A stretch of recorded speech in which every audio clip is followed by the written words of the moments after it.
I want this to be a word for you. Faith is slow.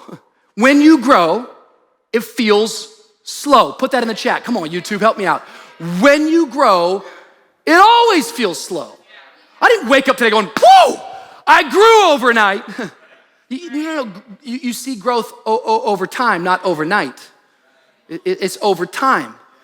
And as you study the men and women in the Bible, like this is who you and I are. Like sometimes we compartmentalize life. We look at the lives of David or Elijah, these Old Testament great men, or even these men in the New Testament, these disciples, and we think we're so different from them, but they were just ordinary men according to James, just like you and I. And look what it says in Hebrews chapter 11, verse 13. It says, all these people were still living by faith when they died. They did not receive the things promised. They only saw them and welcomed them from a distance, admitting that they were foreigners and strangers on earth. It comes straight out of what we know as the Hall of Faith in Hebrews chapter 11, as it records stories of men and women who had a promise from God, who believed every single day that God was gonna do something in their life, although when they died, they had not yet received that promise.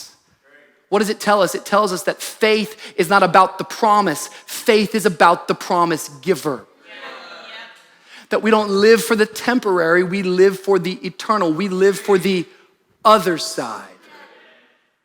That you might not think that I've gotten what God has promised me, but every day that I stay rooted and every day that I am renewed to the person of Jesus, and as I view this world, not as I am, not as my circumstance is, not as my situation is, I'm not viewing this world with what my bank account says to me. I'm not viewing this world with what the doctor tells me. I'm not viewing this world with whether or not my business is doing good or bad. I'm viewing this world through the person of Jesus, filtered through the cross, the grace of Jesus Christ.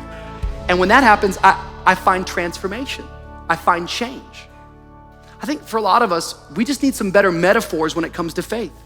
Because you thought you got faith and you thought faith was gonna make you bigger and faster. But many times faith, it starts slower and smaller. And many times we give up on faith because we have not produced and created practices in our life that prepare us for God's timeline instead of our timetable. Many of us stop praying because God didn't perform it quick enough. But you know what? I kind of think faith is like the DMV.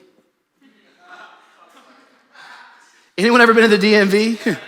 Let me one up you. Anybody been to the DMV during COVID-19?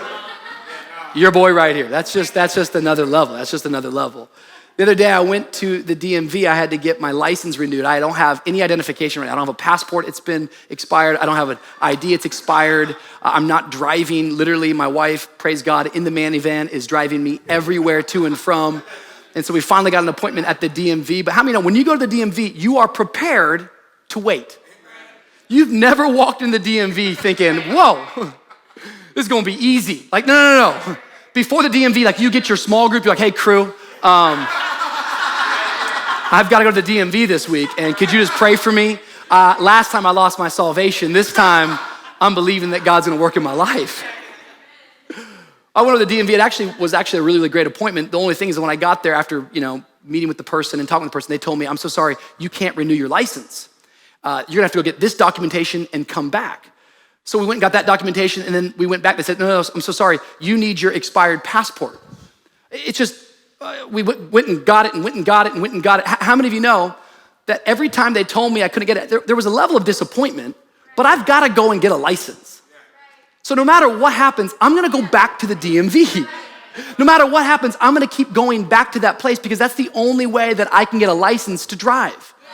I want to encourage you today that if you could change your prayer life around and get a better metaphor, by no means is God the DMV. No, God is so much better than the DMV.